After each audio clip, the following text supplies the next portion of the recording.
Hello again. Brucie Bear would like to welcome you back to his channel. We're filming in rather an unusual location tonight. We're speaking to you from Robin's upstairs toilet, of all places. Don't ask why, I'll come to that in a minute. Anyway, it's rather cold up here, which is why I'm wearing my scarf. Couldn't find a scarf for Brucie, however, so he's borrowed one of my handkerchiefs. Lends a whole new meaning to the term hanky head. We've had quite a few responses to Brucie's last video a few weeks ago, and for that we'd like to thank you all.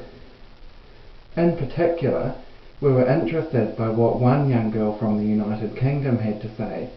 She raised the question of how someone like Brucie Bear moves on from his traumatic experiences in the Exclusive Brethren Church.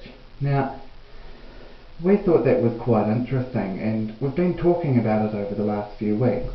How does someone move on from their experiences in the Exclusive Brethren Church? Now, I asked Brucie about it, and he started humming Cliff Richard, and I said, no, that's Move It, not Move On. And then we found something by Rascal Flatts called I'm Moving On, but while that fitted the bill, it didn't quite fit what Brucie was getting at. And so I said, well, does it mean just going somewhere different? And so I went for a walk up Remuera Road in my track pants. And I got back and Brucie said, no, if you're going to move on, you need to go a little bit further than Remuera Road. And I thought, well, okay, that's all very well, but where do you go then? And so we got to talking about it, and that's how we ended up in Robin's toilet, because Robin's toilet is where the world map is. You can see we've got a global atlas here that's got most of the world. America is on here, it's just behind us. So, looking at it, we're in New Zealand at the moment, and we got to talking, where could we go to move on? And we wondered about Russia, and then we thought, well, that's no good, because vodka's not really our thing, and all it takes is one bottle to kill a 16-year-old.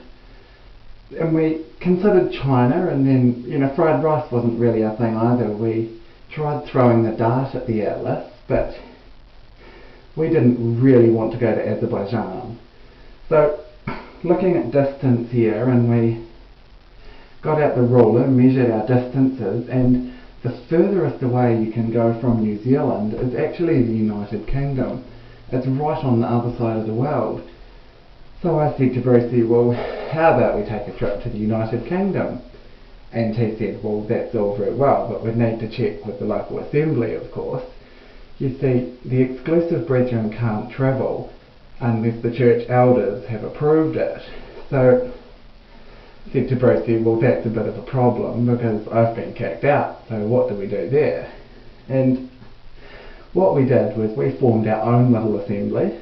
So I'm the new man of God, and Brucie's my right-hand man, and we checked with each other, and I asked Brucie if it was alright if I went overseas, and he asked me, and we both gave each other our approval. So, having got the approval of our local assembly, we've decided that we're going to go to the United Kingdom. Now, we're not quite sure where all this will lead, but I'm sure that the next few weeks are going to be very interesting.